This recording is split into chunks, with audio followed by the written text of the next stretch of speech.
আপনারা ভালো আছেন সবাই? আলহামদুলিল্লাহ, আল্লাহ আমাকে ভালো রাখছে। আলহামদুলিল্লাহ, আলহামদুলিল্লাহ ওয়া কাফা ওয়া সালামুন আলা ইবাদিহিল্লাযীনা ইসতাফা।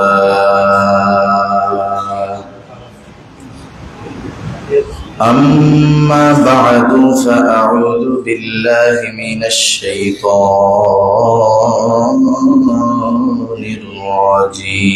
الرجيم.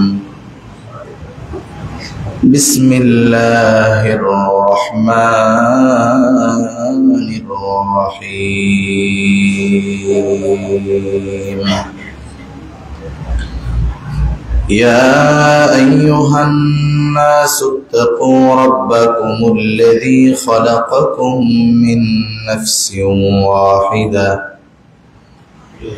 وخلق منها زوجها وبث منهما رجالا كثيرا ونساء.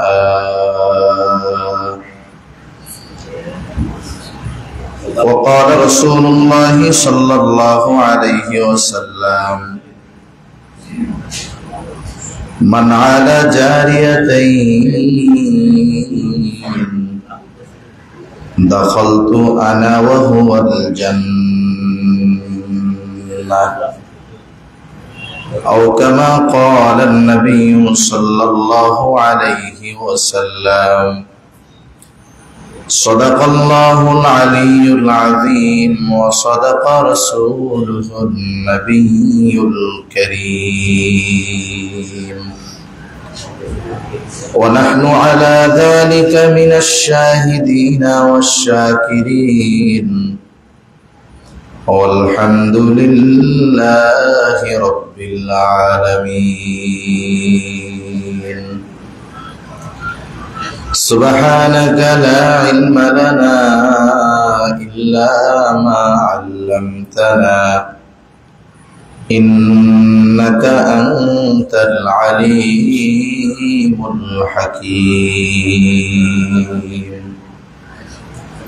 اللهم صل على محمد وعلى آل محمد كما صليت على إبراهيم وعلى آل إبراهيم إنك حميد مجيد. اللهم بارك على محمد وعلى آل محمد كما باركت على إبراهيم وعلى آل إبراهيم إنك حميد مجيد. আল্লাহর মহব্বতে আমরা একটু জিকির করি, লা ইলাহা ইল্লাল্লাহ, লা ইলাহা ইল্লাল্লাহ,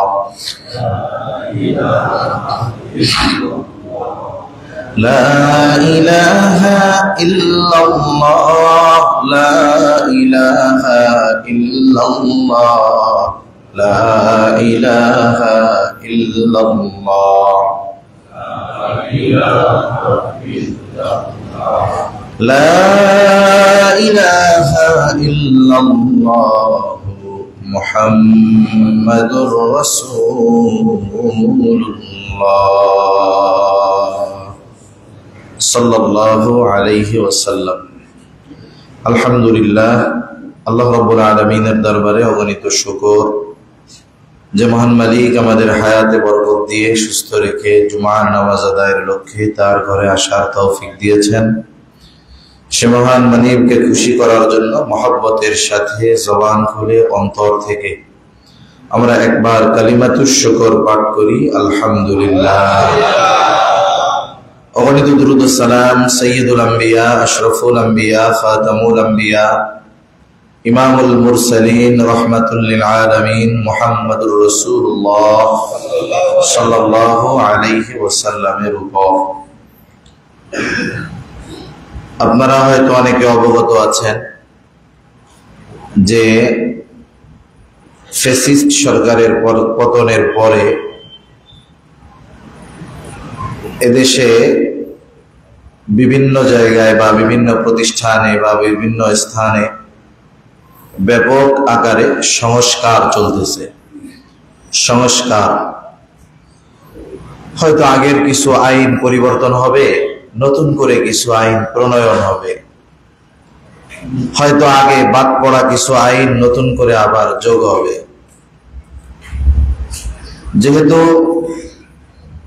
এই সংস্কার চলতেছে, এই সংস্কার চলার সময় অবশ্যই সংখ্যাগরিষ্ঠ মানুষ যারা দেশে বসবাস করে তাদের অবস্থা, তাদের চাহিদা, তাদের ইচ্ছার প্রতিফলন এই সংস্কারের মধ্যে ঘটার কথা ছিল।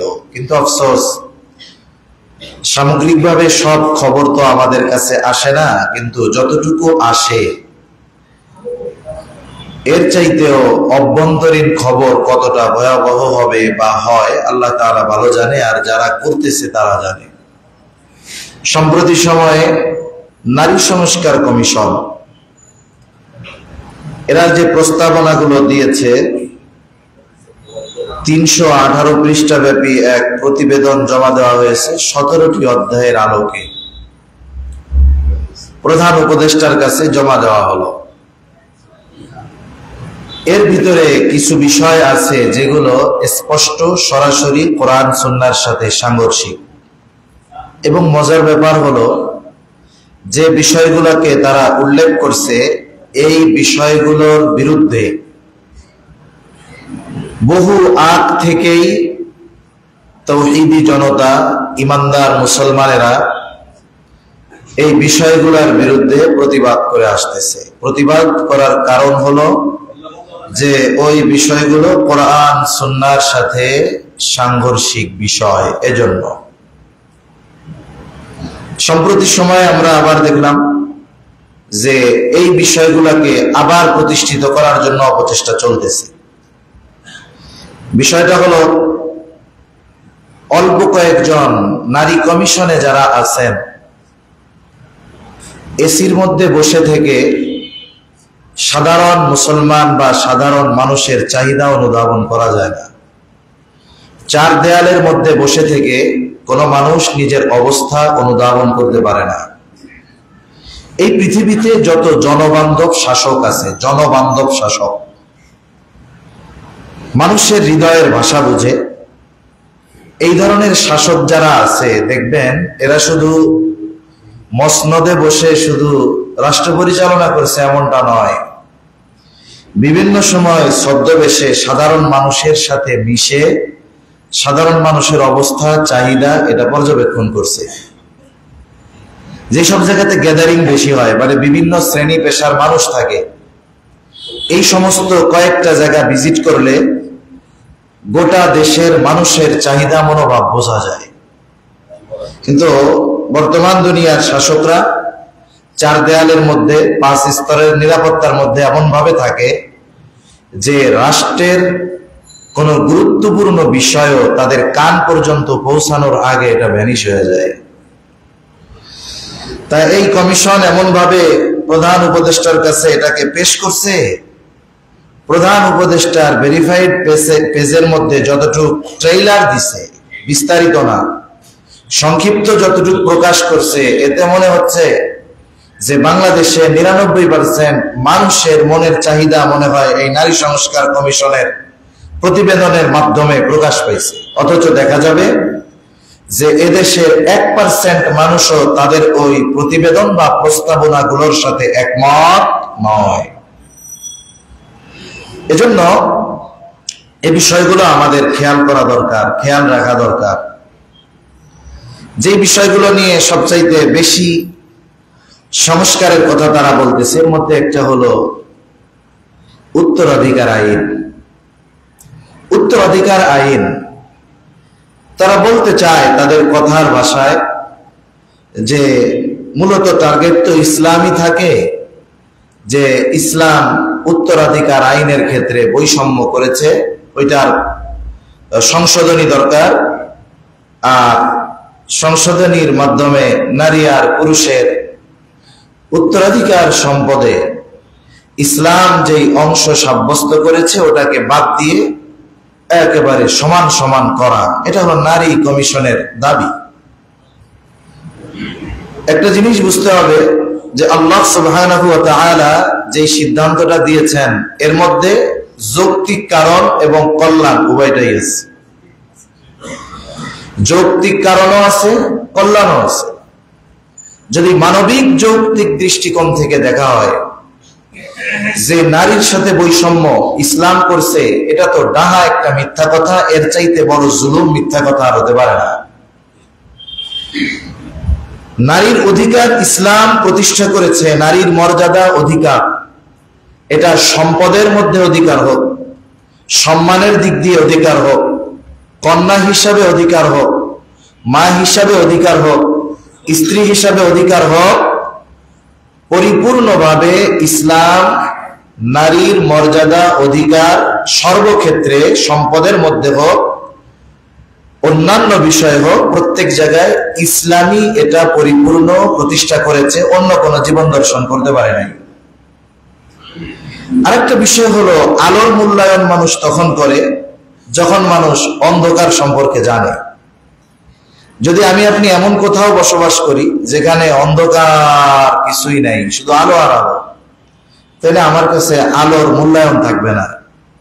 কিন্তু যদি এমনটা হয় অন্ধকারও আছে আলোও আছে, তাহলে মানুষ আলোর মূল্যায়ন করতে পারে। এই জন্য পৃথিবীর অনেক দেশ আছে, দেখবেন যে অনেক সময় ওই ডে লাইট সেভিং করার জন্য, সূর্যের আলোকে বেশি ব্যবহার করার জন্য ঘড়িকে 1 ঘন্টা আগায় দেয়। আমাদের দেশেও একবার হয়েছে।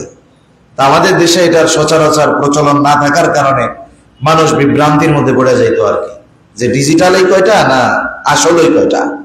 সময় বললে প্রত্যেকেই জিজ্ঞাসা করতো যে আপনি 7টা বললেন, 7টা কোন 7টা, আগেইরা 7টা নাকি নতুন করে যে ঘড়ির তারিখ পরিবর্তন করে 7টা বানানো হয়েছে এই 7টা। তা সময়টা পরিবর্তন করতো কেন? যেন দিনের আলো মানুষ বেশি ব্যবহার করতে পারে। সম্মানিত উপস্থিতি, আসলে নারীবাদী যারা, এরা এটা সম্পর্কে যদি বাস্তবেই ওরা জানতো, পড়াশোনা করত, তাহলে এই নারীবাদীরা যদি ওরা সঠিক চিন্তার মন মানসিকতা লালন করত, ওরা নারীদের জন্য ইসলামী আইন প্রতিষ্ঠার জন্য আবেদন করত। কিন্তু এদের মস্তিষ্ক পচে গেছে অজ্ঞতার কারণে, মূর্খতার কারণে। এজন্য এরা মনে করে যে ইসলাম নারীকে ঠকিয়েছে, শরঈ আইন বা কোরআন সুন্নাহ নারীদের বিপক্ষে। নাউজুবিল্লাহ, কোরআন সুন্নাহ কখনোই নারীদের বিপক্ষে নয়।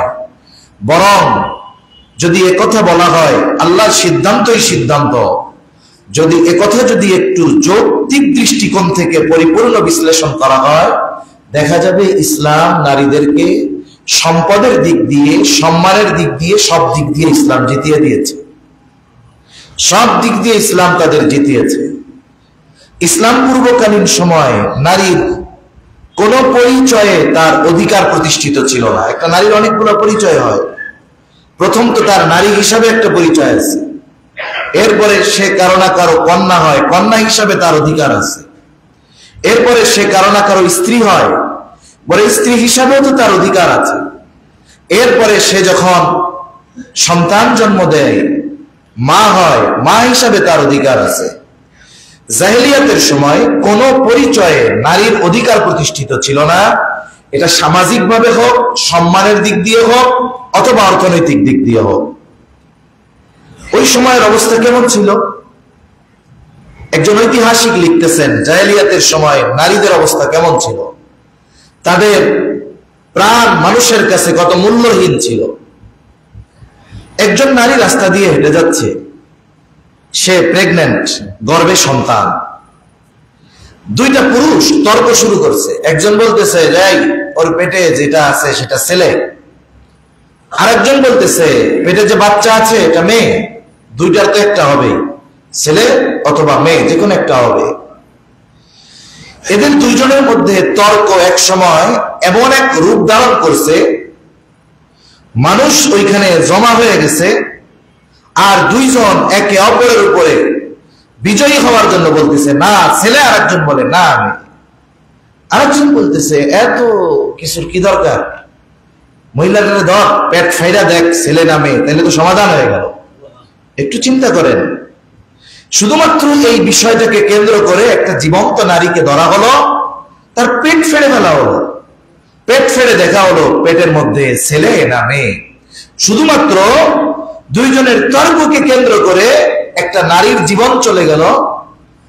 এটাকে তাদের কাছে কোনো কঠিন বিষয় মনে হলো না, এটা ছিল স্বাভাবিক একটা বিষয়। তাহলে ওই সমাজে একটা জিনিস চিন্তা করেন, একটা নারীর বেঁচে থাকাটা কত কঠিন ছিল। নারী কন্যা হিসাবে বেঁচে থাকার অধিকার পায় না। কন্যা হিসাবে জাহেলিয়াতের সময় সম্পদের অধিকার সে পায় নাই। বরং যখন কন্যা সন্তান হতো জাহেলিয়াতের সময়, কোন বাবার কন্যা সন্তান হয়েছে, এ খবর যখন তার কানে দেওয়া হতো, তার চেহারাটা একেবারে বিদীর্ণ হয়ে যেত, কালো হয়ে যেত। তারা কন্যা সন্তান হওয়াটাকে তার জীবনের সবচাইতে বড় খারাপ সংবাদগুলোর একটা মনে করত। একটা পুরুষের জীবনে জাহেলিয়াতের সময় যত খারাপ সংবাদ আছে, খারাপ সংবাদগুলোর মধ্যে সবচাইতে বেশি খারাপ সংবাদ হলো তার জন্য কি? কন্যা সন্তান হওয়ার সংবাদ। অথচ আল্লাহ তাআলা কন্যা সন্তান হওয়াকে সুসংবাদ বলে অভিহিত করেছেন। আল্লাহ তাআলা এই কথা বলেন, আল্লাহ তাআলা বলেন, وَإِذَا بُشِّرَ أَحَدُهُم بِالْأُنثَى ظَلَّ وَجْهُهُ مُسْوَدًّا وَهُوَ كَظِيمٌ। আল্লাহ তাআলা বলেন, وَإِذَا بُشِّرَ أَحَدُهُم بِالْأُنثَى, যখন তাদের কাউকে কন্যা সন্তান হওয়ার সুসংবাদ দেওয়া হতো, তাহলে আল্লাহ তাআলা কন্যা সন্তান হওয়াটাকে সুসংবাদ বলে অভিহিত করেছেন। যে কন্যা সন্তান হওয়ার সুসংবাদ যখন কাউকে দেওয়া হতো, আল্লাহ তাআলা বলেন, যাল্লা ওয়াজহুহু মুসওয়াদ্দা, তার চেহারাটা তখন কালো বিদীর্ণ হয়ে যেত। কি শুনলাম, আমার কন্যা সন্তান হয়েছে, এটা তার জন্য বড় কষ্টের এক খবর ছিল। সাথে সাথে কি করতো তারা এই কন্যা সন্তানকে হত্যা না করা পর্যন্ত, জীবন্ত দাফন না করা পর্যন্ত তারা আত্মতৃপ্তি লাভ করতে পারত না। জাহেলিয়াতের সময় কন্যা সন্তানদের দাফন করা হতো, মাটিতে পুঁতে ফেলা হতো জীবন্ত অবস্থায়। অনেক জায়গায় হয়তো, এটা বাইতুল্লাহর পাশেও একটা জায়গা আছে, বলা হয় ওখানে জাহেলিয়াতের সময় জীবন্ত কন্যাকে মাটিতে পুঁতে ফেলা হতো। একজনের কন্যা সন্তান হয়েছে, সে রাস্তায় চলবে, মুখটা ঢাইকা নিচের দিকে চেয়ে চেয়ে সে চলতো, চেহারা কাউরে দেখাইতো না। কেন? যে মানুষেরা বলবে, দেখ ওই যে মেয়ের বাবা যায়। তার মানে কন্যা সন্তানের পিতা হওয়া এটা সামাজিক ভাবে তার জন্য সম্মানের জন্য হানিকর ছিল, লজ্জার কারণ ছিল, তার মনোকষ্টের কারণ ছিল। অথচ ইসলাম যখন আসছে, তখন এই কন্যা সন্তানকে আল্লাহ তাআলা আগে সুসংবাদ বলে অভিহিত করছে। আর এটাকে তারা দুঃসংবাদ মনে করার সাথে সাথে তারা কন্যা সন্তান হওয়াটাকে সামাজিক লজ্জার কারণ বলে মনে করত। এই জন্য তারা হত্যা করে ফেলতো। আর ইসলাম বলল, ওয়ালা তাকতুলুন নাফস আল্লাতী হারামাল্লাহু ইল্লা বিল হক। আল্লাহ তাআলা কোন কারণ ব্যতীত, শরঈ কারণ ব্যতীত আল্লাহ সুবহানাহু ওয়া তাআলা কোন প্রাণ, কোন মানুষকে হত্যা করা আল্লাহ তাআলা হারাম করে দিলেন, নিষিদ্ধ করে দিলেন। যে কন্যা হয়েছে মেরে ফেলবা না, এটা আল্লাহর পক্ষ থেকে আইন, ইসলামের আইন, যে হত্যা করা যাবে না, মেরে ফেলা যাবে না। সাথে সাথে আল্লাহ তাআলা বলেন, ওয়ালা তাকতুলু আওলাদাকুম খাশিয়াতা ইমলাক নাহনু নারযুকুহুম ওয়া ইয়্যাকুম ইন্না কাতলাহুম কানা খিতআন কাবীরা। অনেকে আবার বর পোষণের চিন্তায় সন্তান হত্যা করে ফেলত। চিন্তা করতো, আমরা দুইজনে খাইতেছি দুই পেট, আর একটা যদি বাড়ে তাইলে খরচ কেমনে চালামু? আল্লাহ তাআলা বলেন, খবরদার, তোমরা দরিদ্রতার ভয়ে, খানা খাওয়ানো লাগবে এই ভয়ে তোমরা সন্তানদের হত্যা করো না। আল্লাহ তাআলা বলেন, নাহনু নারযুকুহুম ওয়া ইয়্যাকুম। আল্লাহ তো রাজ্জাক, কোনো সন্দেহ আছে? কোনো সন্দেহ নাই। আল্লাহ তাআলা বলেন, আমি তোমাদেরও রিজিক দেই, তাদেরও রিজিক দেই। সুতরাং তুমি দরিদ্রতার ভয়ে, খাবারের ভয়ে হত্যা কেন করবা? আল্লাহ তাআলা বলেন, ইন্না কতলাহুম কানা খিতাআন কাবীরা। আল্লাহ রাব্বুল আলামিন বলেন, এই যে হত্যা, এটা বড় ধরনের একটা পাপ। কবিরা গুনার একটা স্তর আছে।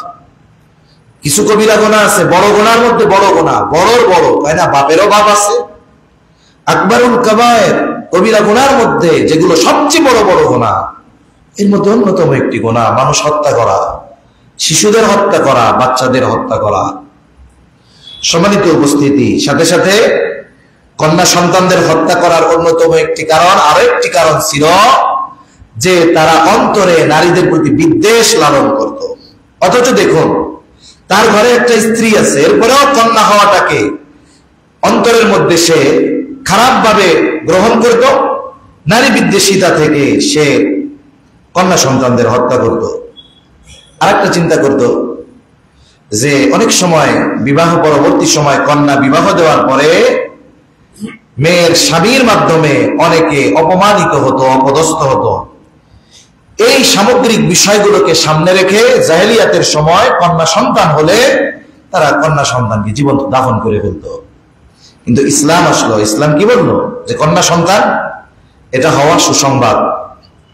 তাহলে কন্যা হিসাবে ইসলাম পূর্বকালীন সময় বেঁচে থাকার অধিকার ছিল না। যেখানে বেঁচে থাকার অধিকার ছিল না, সেখানে পিতার সম্পদে তার মালিকানা সাব্যস্ত হবে, এটা তো আকাশ কুসুম কল্পনার চাইতেও বড় কিছু।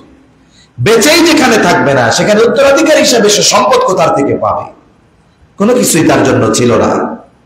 এরপরে দেখুন, কোনো মতে যদি একটা মেয়ে বেঁচে টেচে কোনো মতে বড় হয়ে বিবাহ বন্ধনে আবদ্ধ হতে পারে, স্বামীর ঘরে গিয়ে তার জন্য কি ফ্যাসিলিটি ছিল?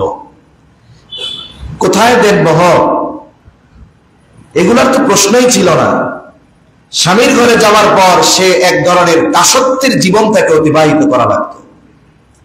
জাহেলিয়াতের সময় যে কাজগুলো হতো, অনেক কিছু বলতেও দ্বিধা লাগে, লজ্জা লাগে। এরপরেও দেখুন, এক পিতা দেখছে এক লোক বিবাহ করছে, কথার কথা বুঝাইতেছে আর কি। কারণ কাজটা কি করত? অনেক সময় সন্তানের চেহারা পিতার উপরে বা মায়ের, পিতা বা মায়ের চেহারার সাথে তার চেহারার মিল থাকে। অনেক সময় জেনেটিক ভাবে, অধিকাংশ সময়, কিছু কিছু সময় ব্যতিক্রম হয়, কিন্তু অধিকাংশ সময় গায়ের বর্ণ যেটা, মা বাবার গায়ের বর্ণ সন্তান লাভ করে। অনেক সময় কিছু বংশ আছে দেখবেন যে ওই বংশের যে ছেলে মেয়ে এরা টল ফিগার হয়, স্বাস্থ্য ভালো হয়, সুন্দর হয়। এটা হতে পারে জেনেটিক কারণে, স্বাভাবিক বিষয়। এখন এক বেটার চেহারা ভালো না, সে বিবাহ করছে, কিন্তু তার আশা তার সন্তান সুন্দর হবে, হ্যান্ডসাম হবে, টল ফিগারের হবে, সুস্বাস্থ্যের অধিকারী হবে। এখন তার যে দৈহিক গঠন, তার যে জেনেটিক হিস্ট্রি, তাতে তার বংশে ওই ধরনের সন্তান এটা পাওয়া অসম্ভব। সে তখন কি করত?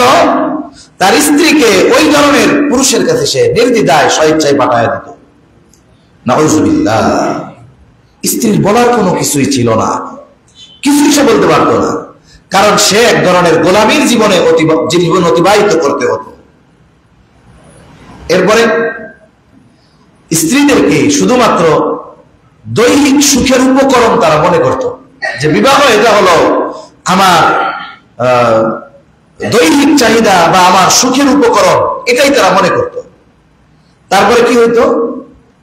একজনের সাথে আর একজন স্ত্রী বদল করে নিত। নাউযুবিল্লাহ। একজনের ভালো লাগছে, স্ত্রী বদল করে নিয়ে নিত।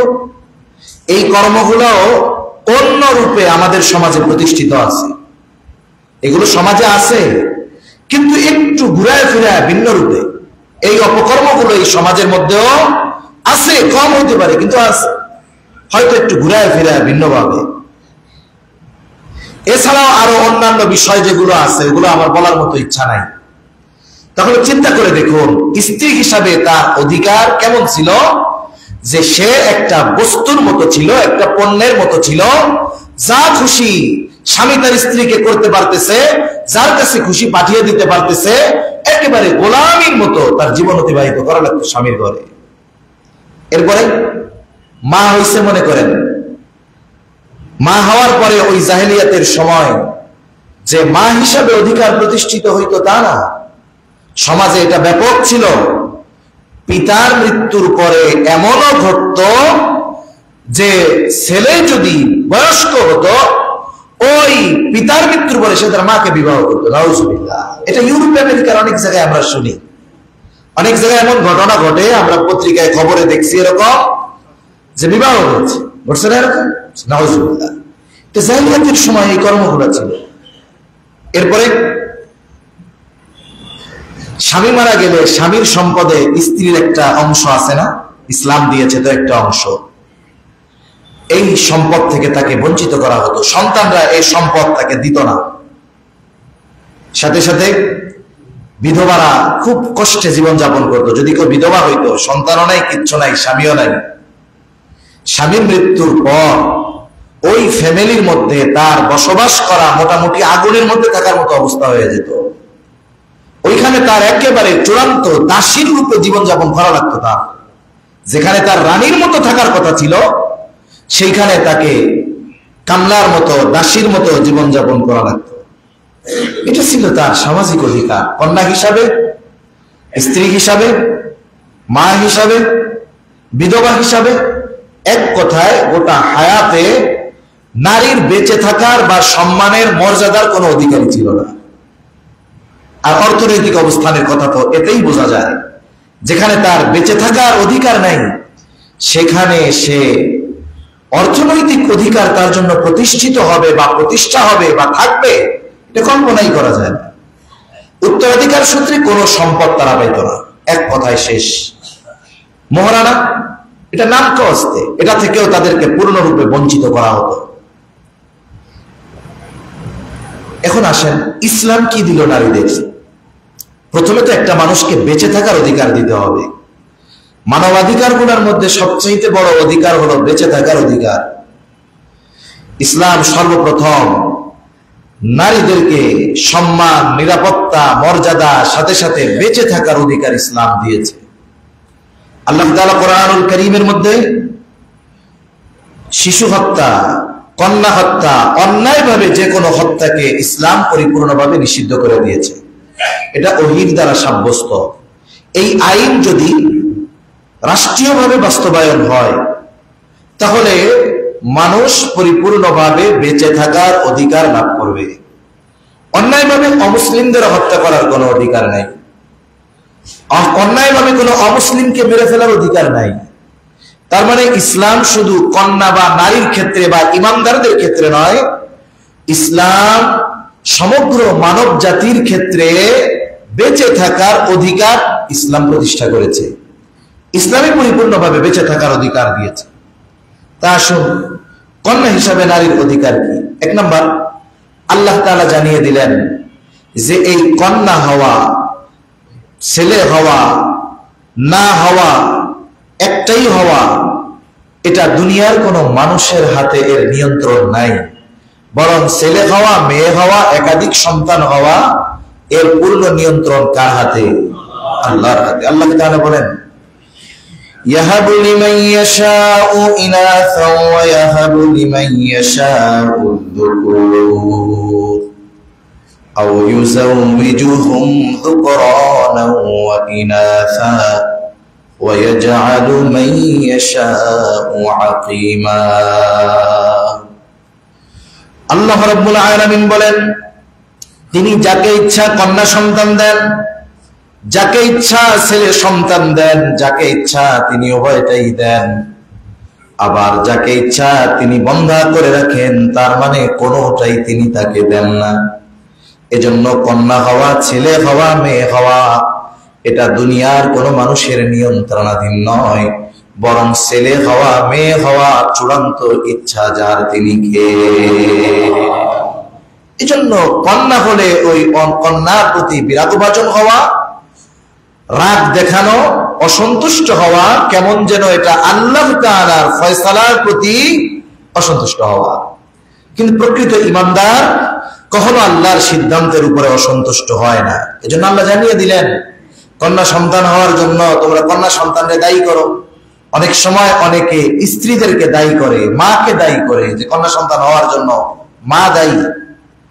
আসলে আল্লাহ সুবহানাহু ওয়া তাআলা কর্তৃক নির্ধারিত কোনটা ছেলে হবে কোনটা মেয়ে হবে। এজন্য প্রকৃত ইমানদার সে আল্লাহর সিদ্ধান্তের উপরে খুশি থাকবে, সন্তুষ্ট থাকবে।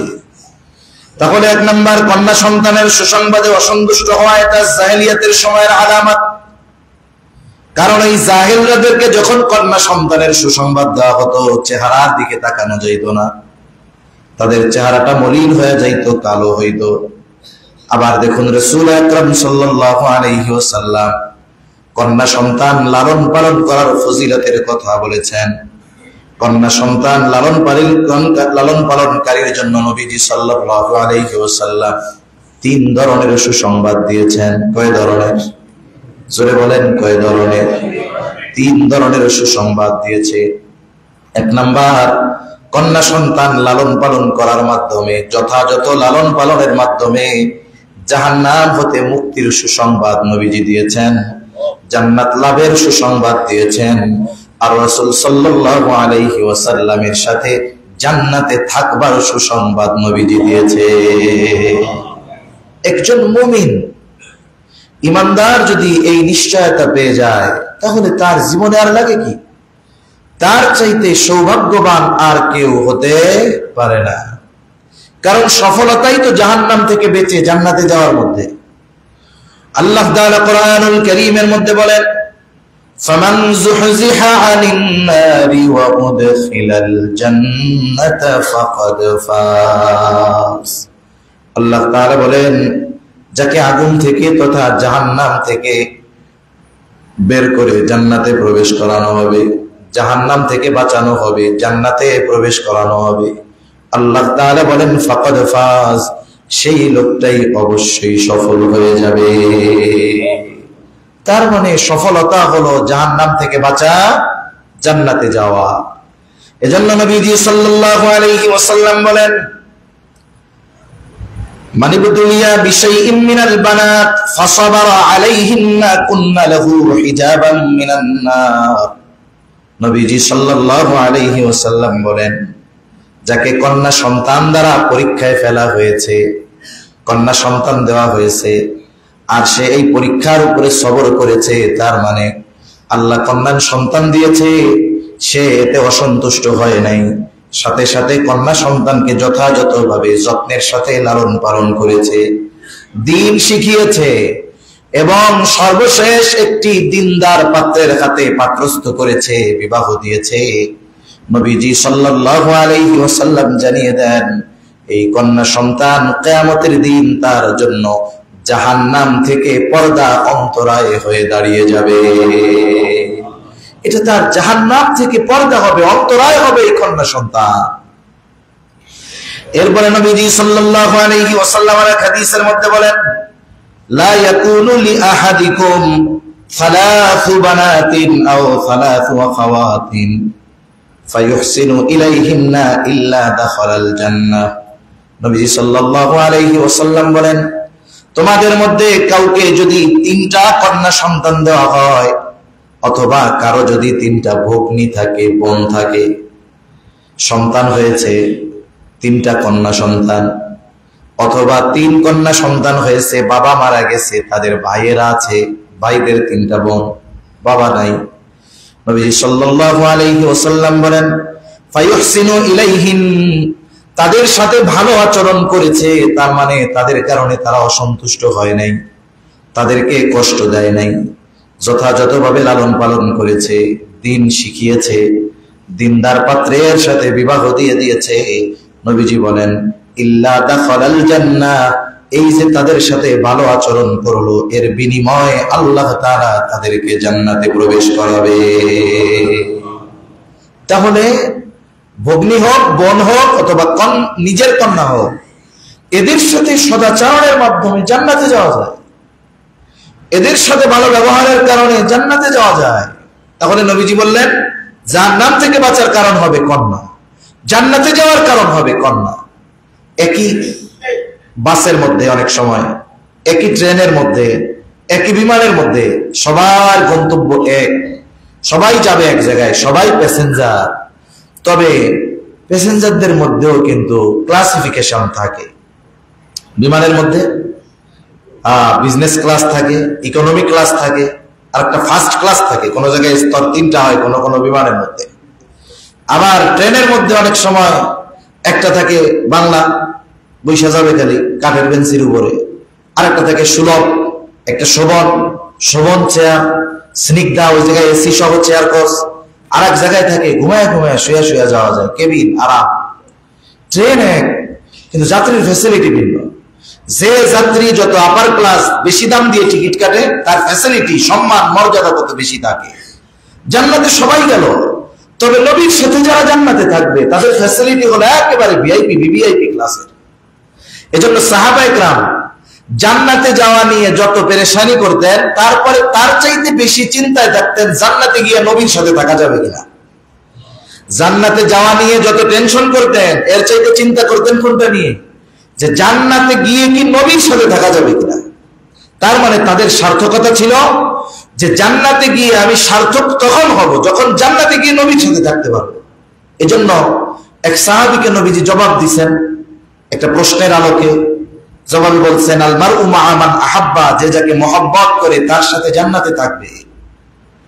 হযরত আনাস রাদিয়াল্লাহু তাআলা আনহু বলেন, নবীজির মুখে এই কথা শুনে আমরা এতটা খুশি হয়েছি, জান্নাতে যে নবীকে মহব্বত করবে সে নবীর সাথে জান্নাতে থাকতে পারবে। এই কথা শুনে আমরা এতটা খুশি হয়েছি যে ইসলাম গ্রহণের পরে অন্য কোনো কথায় আমরা এতটা খুশি হই না। ইসলাম গ্রহণের পরে আমরা তো নবীর সর্বোচ্চ মহব্বত করি, এ ব্যাপারে কোনো সন্দেহ নাই। যেহেতু যে যাকে মহব্বত করে তার সাথে জান্নাতে থাকবে, নবীর মুখে এই কথা শুনে আমরা এত খুশি হয়েছি যে ইসলাম গ্রহণের পরে আর কোনো কথায় আমরা এত খুশি হই নাই। নবী সাল্লাল্লাহু আলাইহি ওয়াসাল্লাম আর হাদিসের মধ্যে বলেন, মান আলা জারিয়াতাইন দাখালতু আনা ওয়া হুয়াল জান্নাহ কাহাতাইনি ওয়া আশারা বিআসবাই। নবীজি সাল্লাল্লাহু আলাইহি ওয়াসাল্লাম বলেন, মান আলা জারিয়াতাইন, যে দুইটা কন্যা সন্তান লালন পালন করলো, তাদের কষ্ট সহ্য করলো, নবীজি বলেন আমি আর ওই ব্যক্তি জান্নাতের মধ্যে পাশাপাশি অবস্থান করব। এই কথা বলে নবীজি সাল্লাল্লাহু আলাইহি ওয়াসাল্লাম এই দুইটা আঙ্গুল ইশারা দিয়ে দেখায় দিলেন, এই দুইটা আঙ্গুল যেমন পাশাপাশি অবস্থানরত, নবীজি বলেন আমি আর ওই ব্যক্তি অনুরূপভাবে জান্নাতে পাশাপাশি অবস্থান করব। তাহলে একটা মুমিনের পরিপূর্ণ সফলতা কন্যা সন্তানের প্রতি যত্নশীল হওয়ার মাধ্যমে অর্জন করা যায়। জান্নাতে যাওয়া যায়, জাহান্নাম থেকে বাঁচা যায়, নবীর সাথে জান্নাতে থাকা যায়। এজন্য শুধু কন্যাকে ভালো খাওয়াইলে আর পড়াইলে হবে না, কন্যাকে দিন শেখাতে হবে, দিনের মধ্যে তাকে রাখতে হবে, পর্দা অনুযায়ী চালাতে হবে, সাথে সাথে একটা দিনদার পাত্রের হাতে তুলে দিতে হবে। আমরা তো চিন্তা করি যে মেয়েটারে এমন কারোর সাথে বিবাহ দিব, বড় ব্যবসায়ী হবে, নাইলে উচ্চ পদস্থ সরকারি কর্মকর্তা হবে, যাতে তার জীবনে কোনো কষ্ট না থাকে।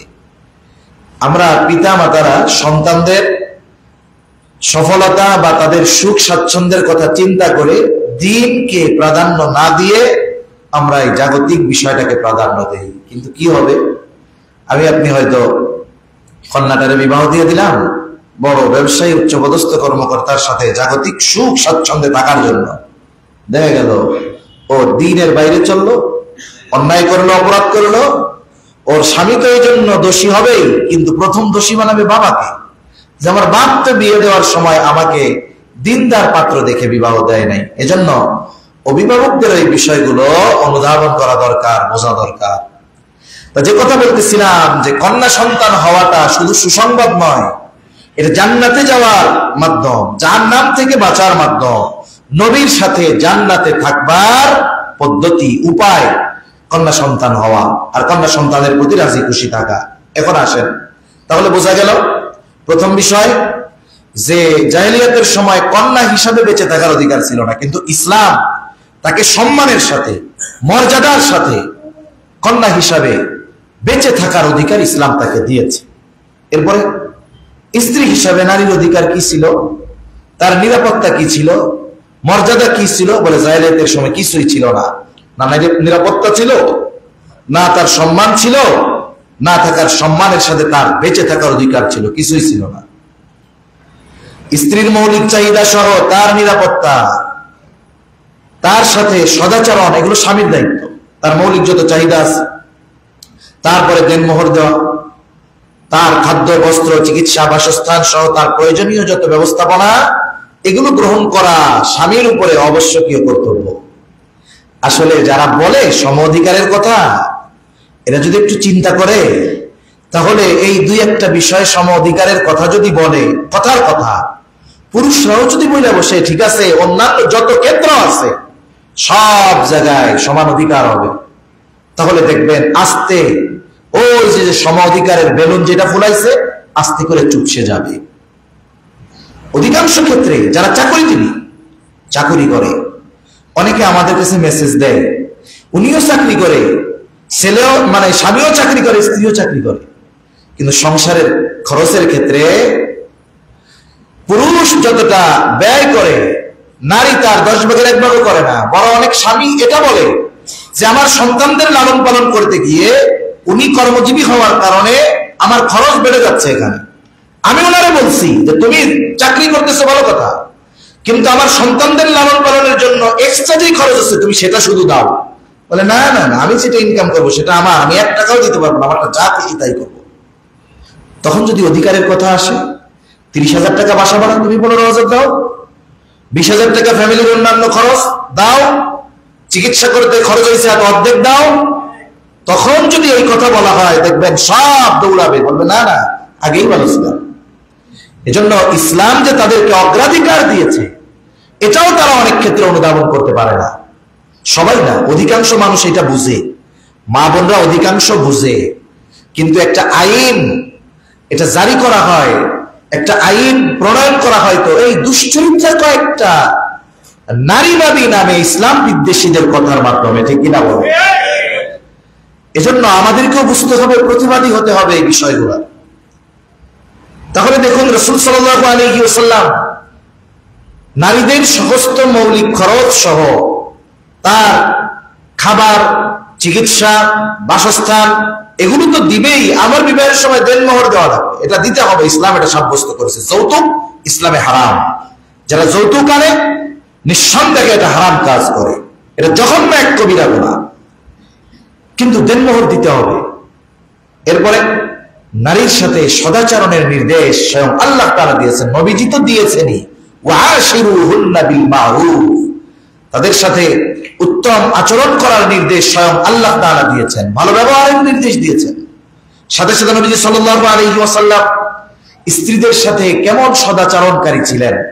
নবীজি সাল্লাল্লাহু আলাইহি ওয়াসাল্লাম সিদ্দিক রাদিয়াল্লাহু তাআলা আনহা বলেন, আমরা যত বড় দিনদার হই না কেন, অনেক সময় স্ত্রীদের কিছু কারণে তাদের উপরে রাগ হই, একটু বেশি কথা বলি, দমক দেই, বকা দেই, কিন্তু রাসূল সাল্লাল্লাহু আলাইহি ওয়াসাল্লাম কোনদিন কোন স্ত্রীর গায়ে হাত তুলেন নাই, গরম দিয়ে ধমক দিয়ে নবীজি সাল্লাল্লাহু আলাইহি ওয়াসাল্লাম কথা বলেন নাই।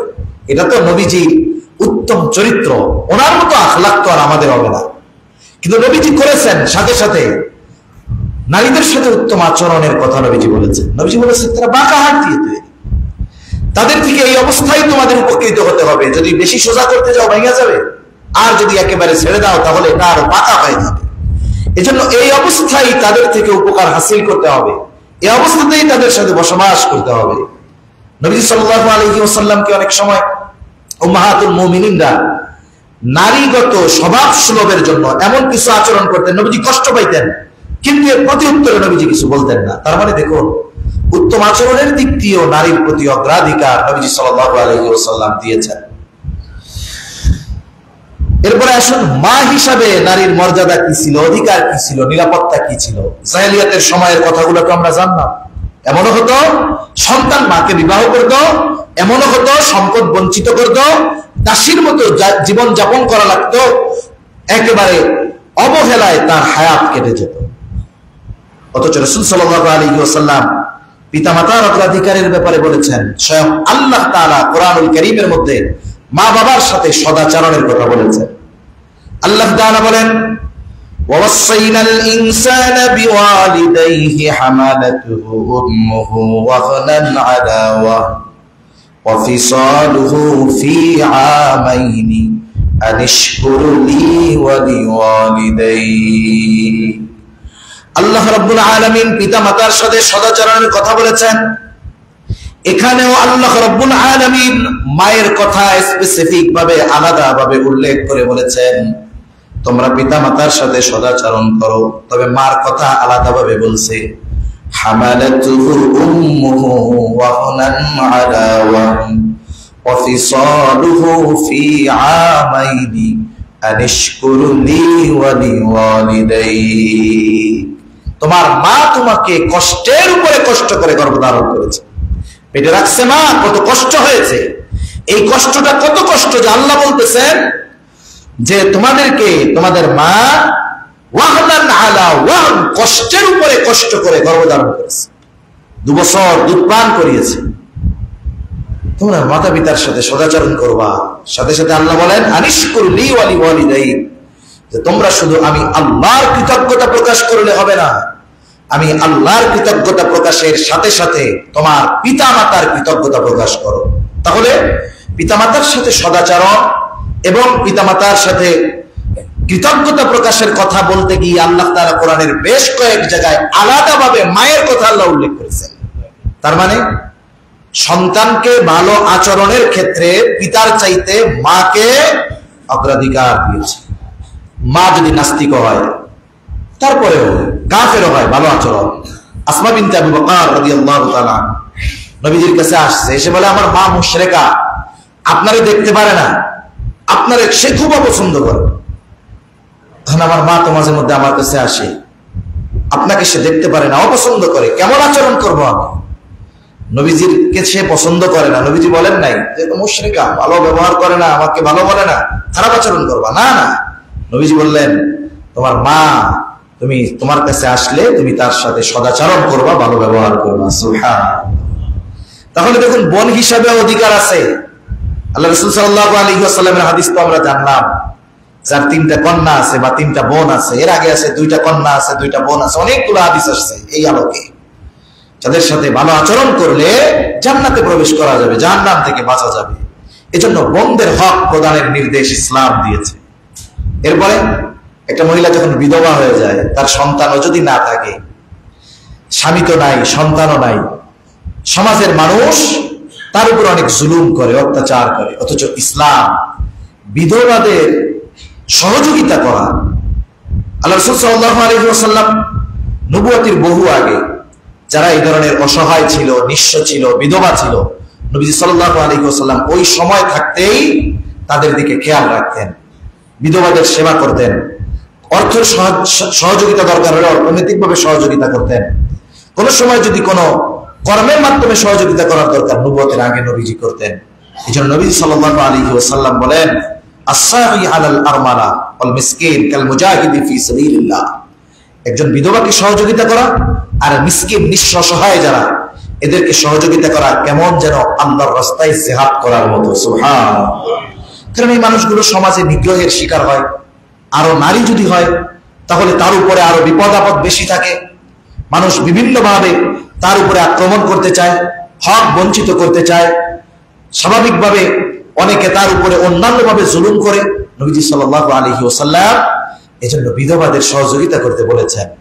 এই যে একজন নারী বিধবা হলে তাকে সহযোগিতার কথা বলছে, কিন্তু একজন পুরুষের যদি বউ মারা যায়, পোলাপান যদি না থাকে, তাকে সহযোগিতা করা দরকার, কিন্তু স্পেসিফিক ভাবে তার ব্যাপারে বলা হয়নি। তার মানে ইসলাম নারীর অধিকার প্রতিষ্ঠার ক্ষেত্রে, ইসলাম নারীর সম্মান রক্ষার্থে, ইসলাম নারীর মর্যাদা রক্ষার্থে ইসলামী চূড়ান্ত ভাবে এই অধিকারগুলো প্রতিষ্ঠা করেছে, অন্য কেউ আর পারে নাই।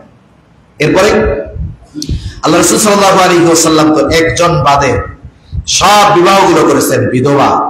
এজন্য আল্লাহ রাসূল সাল্লাল্লাহু আলাইহি ওয়াসাল্লাম আলাদা হাদিসের মধ্যে বিধবা বিবাহের ব্যাপারে ফজিলতের কথা বলেছেন। এখন আসেন, সম্পদের মধ্যে আর্থিক নিরাপত্তা ইসলাম দিয়েছে। কন্যা হিসাবে প্রত্যেকটা কন্যা তার বাবার সম্পদে কিছু অংশ পায়। এরপরে বিবাহের সময় দেনমোহর পাবে, অন্যান্য সব খরচ পাবে। আবার স্বামী যদি মারা যায়, স্বামীর সম্পদের একটা অংশ তারা পাবে। মনে করেন সন্তান সম্পদের মালিক হয়েছে, আনফরচুনেটলি সন্তান মারা গেছে বাবা মায়ের আগে, ওই জায়গাও মায়ের জন্য সন্তানের একটা অংশ ইসলাম রেখে দিয়েছে। পুরুষকে যতটুকুই দিক না কেন, জীবনের কোন ক্ষেত্রে ইসলাম পুরুষকে নারীকে খরচে বাধ্য করে নাই। একটা খাত দেখান যেই খাতে ইসলাম বলছে এখানে নারীর জন্য খরচ করা বাধ্য। বাবার ঘরে যখন থাকবে খরচ নাই, স্বামীর ঘরে যখন যাবে সব খরচ বহন করবে, উল্টা দিন মোহর দেওয়া লাগবে। আবার ওইখানে স্বামীর সম্পদে তার একটা অংশ আছে।